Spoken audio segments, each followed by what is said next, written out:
Hi guys, this is Jimmy from Case Group, and today we're going to take a quick look at one of the new materials in VRay 2.0. If we open the material editor and get a new material, you'll see that we have a new material called VRayCarPaintMtl. So I'm just going to create one instance of it, and in order to see its settings, I'm going to create a very simple scene. I'm just going to add a teapot into the scene, and I'm going to use the VRay Sun and Sky system to illuminate my scene. And I'm also going to render the scene through the VRay physical camera.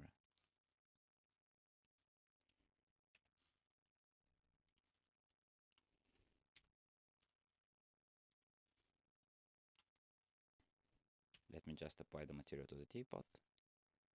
And in order to see the different settings and how they affect the final image, I'm going to use the VRayRT because this is the best and most user-friendly way to do this. And as you know, VRayRT running both on CPUs and GPUs is available with VRay 2.0. So I'm going to click Active Shade and see the different settings. As you can see, we immediately rendered an image, and let's just pick a nice point of view and start playing with the controls. So if we take a look at the rendering here, you'll see that we have a very nice looking car paint chamber even with the basic settings. We have a base layer, we have also some flakes, and then we have a clear coat layer on top of it. So now using the V-Ray car paint material, you don't actually need to use the blend material in order to create your car paint shaders. And if we take a look at the settings of the car paint material, you'll see that we have three groups. We have the base layer parameters, the flake layers parameters, and the coat layers parameters. And basically, the base layer actually consists of a base diffuse and base reflection. So you can change the color, and this will change both the color of the diffuse and the reflection. And you can make it to whatever color you want. It's very easy to set up, so I'm going to bring it back to blue because maybe make it a little bit darker. And on top of that, you have two more controls. One controls the amount of the reflection, so if I make it 1, I'll see completely the reflective part of the base layer, and I can scroll it down and just see the diffuse part. And also I have this glossiness control, which allows me to control how glossy the reflections are going to be in my base layer.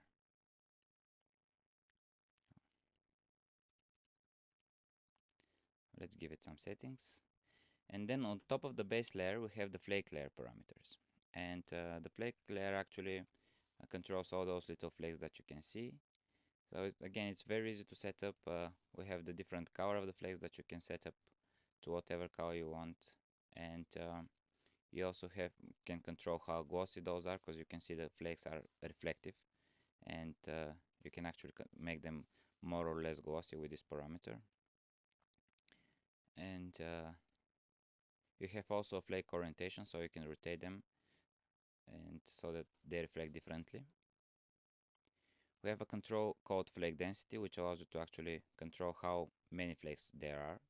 So if I increase it, as you can see, the density increases immediately. And you have this flake scale. The flake scale actually allows you to control the scale of the entire shader so that you can match it to your object size. And if I increase it, you can see the flakes become bigger and they get further apart, as if we're zooming on the texture of the flakes itself. So we're actually controlling the scale of the entire shader, and if I decrease it, I'm actually making the flakes smaller and more denser. I also can control the size of the flakes separately, so I can make them smaller or bigger with the flake size parameter. These flakes actually are a map, and this map is randomly generated, so you can use this flake seed to change and scramble those flakes a little bit and make the noise a little bit different if you want to. As I told you, V-Ray creates this map for the flakes, and it's a good idea to apply some filtering to the map in order to produce a better looking final image. And you're given two options here. You can use the simple filtering, which actually is faster and simpler. It will use less RAM, but it will produce it may produce not so good results. And the directional filtering will produce better results in the end, but it will take up more RAM. With the map size, you can control the resolution of the map that V-Ray creates, and again, this will affect the amount of RAM that this shader is using. And then you can specify how do you want this map mapped on your object. You can either use explicit UV channels, or you can use the triplanar from object XYZ mode. Okay, so this is the flake layer, and on top of that layer we have the coat layer parameters, which is actually, they're very straightforward. You can control the color of the coat layer, and you can control its glossiness, and you can also control its strength or blend amount. So if I increase the strength, I'm going to see more and more of the coat layer, and if I decrease it, I'm going to see less of the coat layer and more of the layers below it. So pretty straightforward here. And we have some controls. We can turn off the tracing of reflections or make the material double-sided, and we can control also the quality of the glossy reflections in the material. And as you can see, all the settings can be mapped so that you can create more interesting results in the end. Now let's take a look at the scene and see two real-world examples of using this material.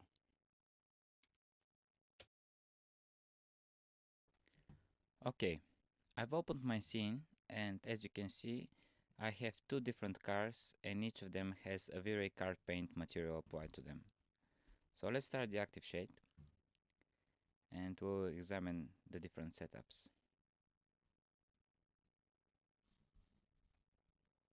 So let's first zoom to the material of the blue car so we can see it better.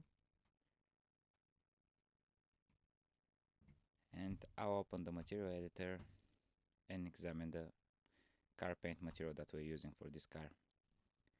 So if we take a look at the settings of the material, you'll see that we have a base color set to something that's very dark blue, and we also have some reflection of 0.7, and we've made this reflection pretty glossy.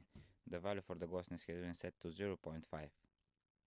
Now on top of this base material, we have the flake material, the flake layer, and again we have very dark blue flakes, and those are pretty glossy, 0.7 for glossiness. And we've also made them very dense, and the thing that's we should notice here is this flake scale, which we have decreased quite a lot, so that we get this very fine flakes in the car paint. So we've basically made all the flakes very small using this small scale here. Other than that, on top of the flake material we have the coat layer, which is pretty straightforward. We have a single simple gray color for the reflection, and the strength has been set to 0.05. And we've also made the coat layer a little bit glossy, so a value of 0.95 has been used. Now let's take a look at the other car.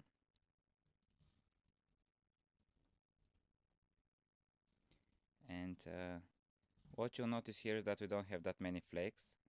In the beginning there will be some noise, but this is actually noise rather than flakes. The VRayRT will clear it pretty soon.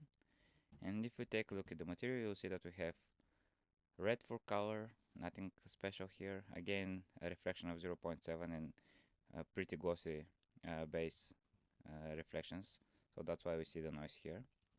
And you see that we have black color for flakes, and you also see that the flake density has been set to 0. So this means that we don't have any flakes, and usually red car paints don't have any flakes, so that's why we have used this setup. You can see right now the RT has managed to get rid of all the noise, and it's pretty clear here. So the only thing that we have on top of the base red color is the coat layer, which has again a gray color for the reflection color, a strength of 0.05, and we've made it a little bit glossy so that we get those nice highlights here. So as you can see, it's pretty easy to set up the VRayCarPaint material. You don't have to use the blend material, and even if you want to, you can actually use the blend material with the VRayCarPaint material as a base material, and then add more and more coat layers on top of it and create really interesting shaders. And as you can see, this material also renders pretty quickly, so it's very easy to set up and very easy to render. This concludes our short demonstration. I am Dimitar Kristiv Jimmy, and I thank you for watching.